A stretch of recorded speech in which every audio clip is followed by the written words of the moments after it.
ശ്രീ നിസാം സേദ്, ആലപ്പുഴ സമ്മേളനത്തിൽ നിന്ന് VS ഇറങ്ങി വരുന്നു. VS ഇറങ്ങി വരുന്ന അദ്ദേഹം തിരികെ പോകണമോ വേണ്ടയോ എന്ന ചില ചർച്ചകളൊക്കെ ഉണ്ടാകുന്നു. പക്ഷെ അദ്ദേഹം വേലിക്കകത്ത് വീട്ടിൽ നിന്ന് പിറ്റേ ദിവസം രാവിലെ തിരുവനന്തപുരത്തേക്കാണ് യാത്ര പോകുന്നത്. അപ്പോൾ പക്ഷേ അവിടെ നിന്ന് ഇറങ്ങി ഈ ആലപ്പുഴ സമ്മേളനത്തിൽ എന്ത് നടക്കുമായിരുന്നു എന്നത് സംബന്ധിച്ച് VSന് ഏറെക്കുറെ ധാരണയുണ്ടായിരുന്നു. അതിന് വളരെ പ്രിപ്പയർ ചെയ്ത് തന്നെയാണ് അദ്ദേഹം ആ സമ്മേളന നഗരിയിലേക്ക് പോകുന്നതും അവിടെ നിന്ന് ഇറങ്ങി വരികയും ചെയ്യുന്നത്. അത് കേരളത്തിലെ CPMന്റെ സംഘടനാ ചരിത്രത്തിൽ അസാധാരണമായ ഒരു ഇറങ്ങിപ്പോക്കായിരുന്നു. എന്നിരുന്നാലും അതിന് മുൻപും ഏതാണ്ട് ഒരു 1.5 പതിറ്റാണ്ട് കാലത്ത് CPMന്റെ എല്ലാ സമ്മേളനങ്ങളും VSനെ ചുറ്റിപ്പറ്റിയും VSന്റെ നീക്കങ്ങളെ ചുറ്റിപ്പറ്റിയും ഒക്കെ തന്നെ രൂപപ്പെട്ടതും തന്നെ ചർച്ചയും ഒക്കെയാണ്. പക്ഷേ ഈ ആലപ്പുഴ സമ്മേളനത്തിൽ ഉണ്ടായ ഒരു കാര്യം എന്ന് പറയുന്നത് ഏറെക്കുറെ ഒരു കുറ്റപത്രം എന്ന നിലയ്ക്ക് VSന്റെ രാഷ്ട്രീയത്തെ നമുക്കറിയാമല്ലോ, VSന്റെ രാഷ്ട്രീയം ഏതു തരത്തിൽ തരം താണുപോയി എന്നുള്ള വിമർശനങ്ങളൊക്കെ ഉണ്ടായി എന്നുള്ളതൊക്കെ. അപ്പോൾ അങ്ങനെ ഒരു കുറ്റപത്രം എന്ന നിലയ്ക്ക് തന്നെ തനിക്കിനി പ്രതിരോധിക്കാൻ കഴിയാത്ത തരത്തിൽ പാർട്ടിയിൽ ഒറ്റപ്പെട്ടു പോയെന്നൊരു ബോധ്യത്തിൽ നിന്നൊക്കെയാണ് ഉണ്ടാകുന്നത് എങ്കിൽ VS ഇങ്ങനെയായിരിക്കുമോ പ്രതികരിക്കുക? അദ്ദേഹം അന്ന് വേലിക്കകത്ത് വീട്ടിൽ വെച്ച് മാധ്യമങ്ങളെ കാണും എന്ന് ചില വാർത്തകളുണ്ടായിരുന്നു. പക്ഷെ അത് ഉണ്ടാകുന്നില്ല. പിറ്റേ ദിവസം തിരുവനന്തപുരത്തേക്ക് അദ്ദേഹം തിരിച്ചു വരുന്നു. അദ്ദേഹം മാധ്യമങ്ങളോട് പ്രതികരിക്കുന്ന രീതി ഇതൊക്കെ നമുക്ക് അറിവുള്ളതാണ്. അങ്ങനെ ആരെങ്കിലും ഒക്കെ കൂടെയില്ല എന്നൊരൊറ്റ കാര്യം പറഞ്ഞ് അല്ലെങ്കിൽ ഒറ്റ കാര്യം തോന്നി അങ്ങനെ മിണ്ടാതിരിക്കുന്ന ഒരാളായിരുന്നോ VS?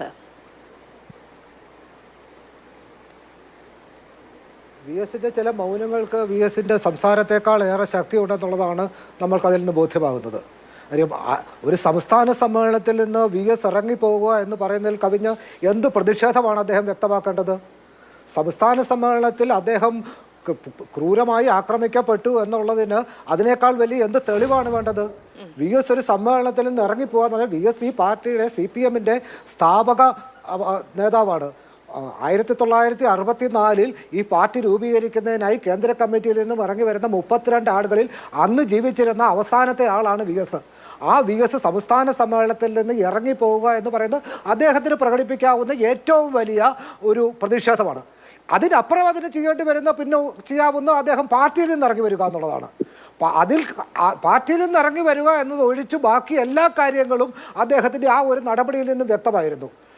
താൻ ഉണ്ടാക്കിയ പാർട്ടിയിൽ നിന്ന് താൻ പുറത്തു പോവില്ല എന്ന് അദ്ദേഹം തീരുമാനിച്ചിരുന്നു. അത് അദ്ദേഹം പലരോടും പറഞ്ഞിരുന്നതാണ്. പുതിയ പാർട്ടി ഉണ്ടാക്കുമോ എന്ന് ചോദിച്ച പലരോടും എന്തിന് ഞാൻ ഉണ്ടാക്കിയ പാർട്ടിയല്ലേ, ഈ പാർട്ടിയിൽ നിന്ന് ഞാൻ പുറത്തു പോകേണ്ടതുണ്ടോ, മറ്റുള്ളവർ പുറത്തു പോകട്ടെ എന്നുള്ളതായിരുന്നു അദ്ദേഹത്തിൻ്റെ നിലപാട് എന്നുള്ളതൊക്കെ നമുക്കറിയാം. പക്ഷേ അതിനെ കുറഞ്ഞ് അദ്ദേഹത്തിന് ചെയ്യാവുന്ന ഏറ്റവും വലിയ പ്രതിഷേധമായിരുന്നു അദ്ദേഹം സംസ്ഥാന സമ്മേളനത്തിൽ നിന്ന് ഇറങ്ങി വരിക എന്നുള്ളത്. അപ്പോൾ ആ സംസ്ഥാന സമ്മേളനത്തിൽ എന്തൊക്കെ സംഭവിച്ചു എന്നുള്ളത് നാട്ടുകാരെ അറിയിക്കാൻ, പൊതുസമൂഹത്തെ അറിയിക്കാൻ അദ്ദേഹത്തിന് ചെയ്യാവുന്ന ഏറ്റവും വലിയ കാര്യമായിരുന്നു. വിമർശനങ്ങളുടെ ഏറ്റവും വലിയ തെളിവ് എന്നുള്ളതാണ്